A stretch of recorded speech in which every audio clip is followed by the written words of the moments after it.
Assalamualaikum ya akhi ya ukhti. Labisina fiha ahqaba la yadhukuna fiha bardan wala sharaba. Labisina fiha ahqaba, kemarin dijelaskan bahwasanya ketika nanti terjadi hari kiamat itu neraka jahanam ngintip, diintip sama neraka jahanam. Nah ini kata neraka jahanam, kesempatan saya, mana orang yang saya mau telan dulu, diintip terus kemana-mana.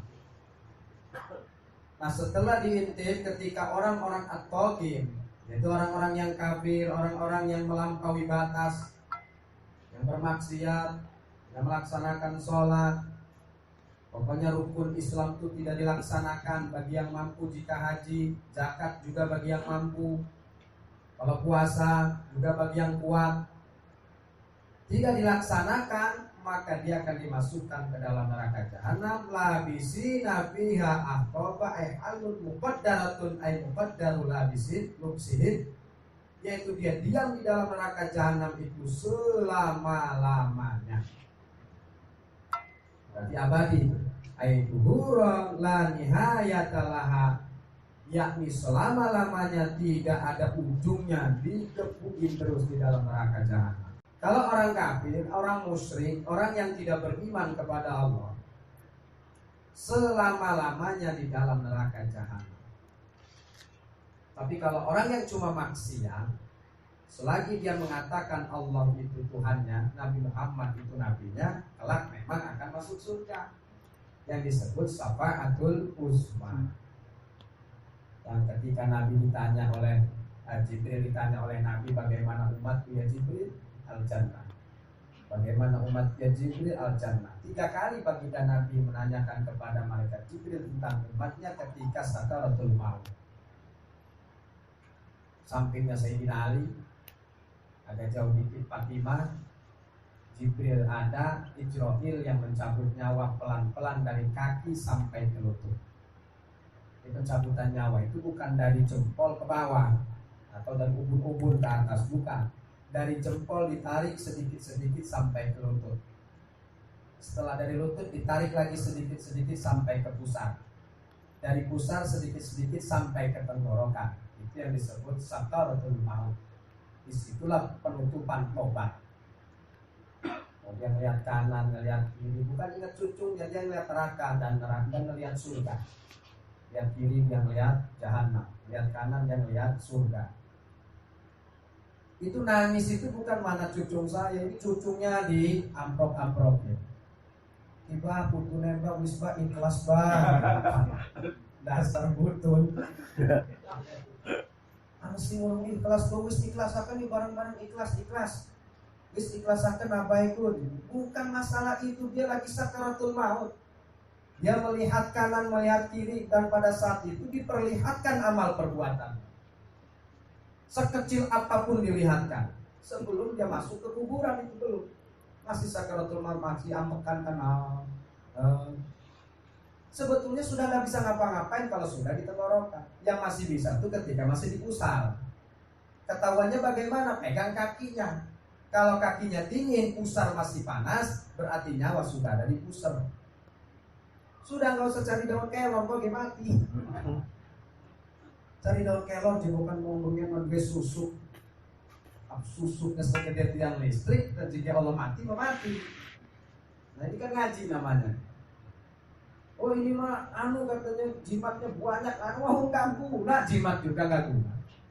Sedang disiksa oleh Allah pada saat sakaratul maut, tergantung amal perbuatan dia. Ketika dia baik, maka sakaratul maut itu mudah. Kata Roma Irama, seperti rambut ditarik dari tepung. Bukan salah keluar ngapal saya. Kama kola Roma Irama di kolumur 8. Ketika dia baik, tapi ketika dia jahat bagaikan sutra ditarik dari duri. Ya benar memang, maka diamkan saja, sudah kita bantu saja, la ilaha illallah, kita bantu seperti itu. Minimal paling sedikit Allah. Bisa atau tidaknya itu urusan dia. Yang jelas kita sudah bantu dia. Karena bisa atau tidaknya menyebut Allah, bagaimana dia hidupnya. Kalau memang tukang sholat, pasti spontanitas dia katakan Allah, Allah. Ngeri ketika sakaratul maut itu. Samping kanan malaikat mengajarkan Allah, Allah. Samping kiri orang usah dari setan. Ini air, minum gak? Cepat minum. Ini minum, seger nih. Dikasih jam-jam. Ketika dia mau pada saat itu, su'ul khatimah. Mau umpamanya, mau. Syaratnya luput aja pala kamu. Artinya menyembah setan tadi. Nah kita nggak tahu pada saat itu. Maka kita ini nggak boleh mengecas orang ahli surga, mengecas orang ahli neraka, nggak bisa. Karena husnul khatimah atau su'ul khatimah itu pada saat sakaratul maut. Dan wallahu a'lam apakah dia itu mengikuti malaikat atau mengikuti setan. Wallahu a'lam. Nggak ada yang tahu. Kenapa dirahasiakan? Supaya manusia tidak sombong. Oh dia ulama? Belum tentu sekalipun ulama. Karena ujungnya itu ketika sakaratul maut. Maka ada doa, Allahumma hawwin alaina bis sakaratil maut. Dirahasiakan. Sama umpamanya ininya. Allah memberlakukan hukum itu sama. Mau dia ulama, mau dia orang biasa, tergantung amal perbuatannya dan tergantung Allah ridho atau tidak kepadanya. Sementara Allah ridho itu kita nggak tahu tuh, apakah waktu ngaji atau waktu nyingkirin batu, beli dari jalanan. Kemudian apakah waktu kita ngasih anak kecil 1.000 rupiah Allah ridho, nggak tahu ya. Walaupun tukang wirid, wiridnya umpamanya dari jam 1 sampai pagi. Ya kodim. Begitu mati umpamanya su'ul khatimah. Wiridnya tiap hari, begitu mau mati main gaplek. Wallahu a'lam, bisa aja itu terjadi. Ada kisah aulia, 2 orang aulia. Muridnya ini juga aulia, gurunya aulia juga. Muridnya diberi izin oleh Allah mukasyafah, bisa melihat perkara yang gaib. Nangis muridnya karena dia melihat gurunya masuk neraka. Akhirnya murid si gurunya itu nanya, "Kenapa nangis aja itu si Kelidin lah?" Kelidin mana Kelidin? Penangis terus itu, boro-boro ngaji malah nangis terus. Coba panggil. Begitu dipanggil, ditanya, "Kenapa kamu nangis aja?" "Maaf guru, saya ini diberikan izin oleh Allah melihat perkara yang gaib." "Ya apa yang kamu lihat?" "Engkau masuk neraka." Orang kaget dulu. Kita wis 40 tahun sing lalu kita ngadalan kalau kita mati neraka. Kaget muridnya. Ayo berarti muka juga guru wis. Yang jelas saya menjalankan kewajiban, yaitu mengajari kamu, mengajari murid-murid. Salat, apa yang diwajibkan oleh Allah saya laksanakan, yang dilarang saya tidak laksanakan. Antengnya guru menjawab seperti itu.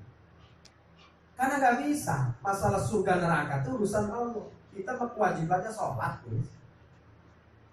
Kata Allah sholat 5 waktu. Kata Allah zakat kalau mampu. Kata Allah haji bila mampu. Laksanakan, gak usah mikirin surga neraka, urusan Allah itu. Oh kata Allah masuk surga orang yang maksiat, ya terserah Allah, punya Allah. Nah itu tauhid namanya. Masa iya orang tukang maksiat masuk surga? Allah punya Allah, terserah dia.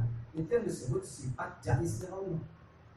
Hak prerogatif Allah, nggak bisa diganggu gugat. Nggak ada DPR usul itu malaikat. Usul, jangan masukin surga, nggak bisa. Hak Allah.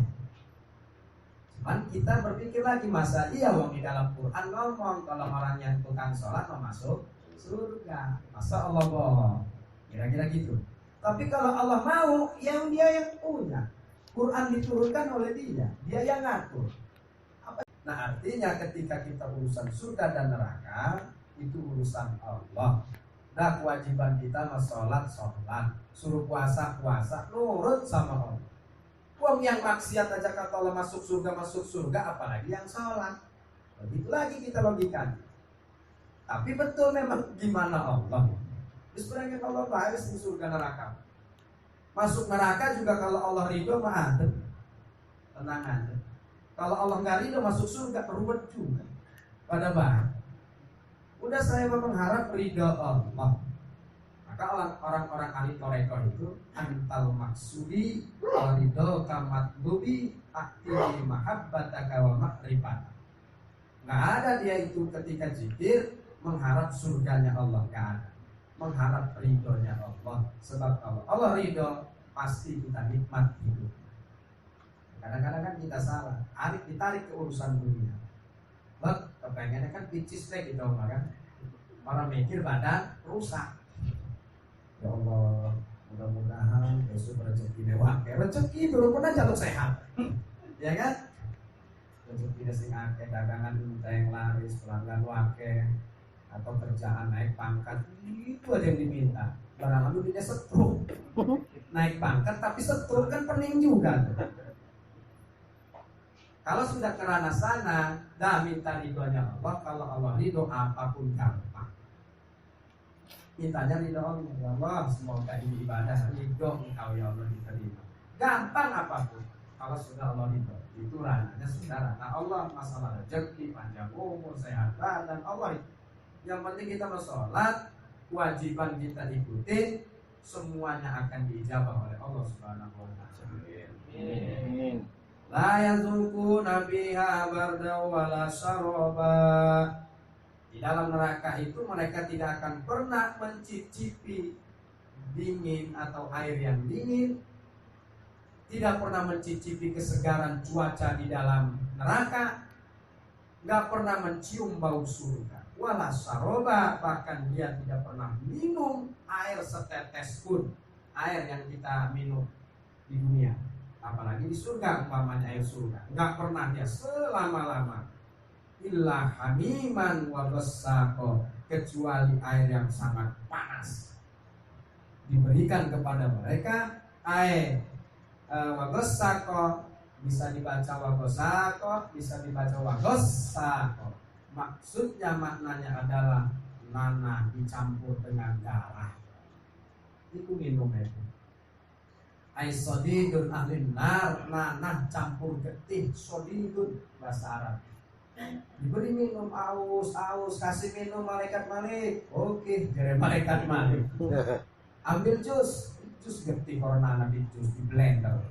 Minum, leget nanah dengan darah. Kita ngelihat borok bayi jijik, ini darah dengan nanah di jus. Minum, bagus tuh jus pokat. Sama jus strawberry. Tiap hari diberi minuman ini. Mencret dari malaikat. Begitu diminum madu Malik, ini mah bukan jus pokat, darah dengan nanah. Iya tak? Bila kena nih malaikat Malik itu banyak. Ya komandannya malaikat Malik. Anak buahnya banyak.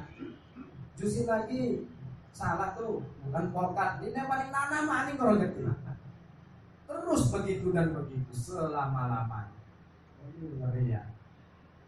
Turunnya makanya orang si orang iman belum ditusuk, belum digergaji, geprek, belum sujaul akro, ular yang besar, melek jadi tai, begitu dan seterusnya. Ngeri. Dan ini Quran bukan dongeng ya. Ini kan Quran. Jaza awifako innahum kanu la yarjuna hisaba. Mereka semua itu memang merasakan balasan dari Allah, cocok dengan amal perbuatannya. Dan kata ahli tafsir, fala dzanba a'dzamu minal kufri, tidak ada dosa yang besar kecuali dosa kekufuran. Kufur, kafir, tidak beriman kepada Allah dan Nabi Muhammad, itu namanya kafir. Allah biha ya Allah biha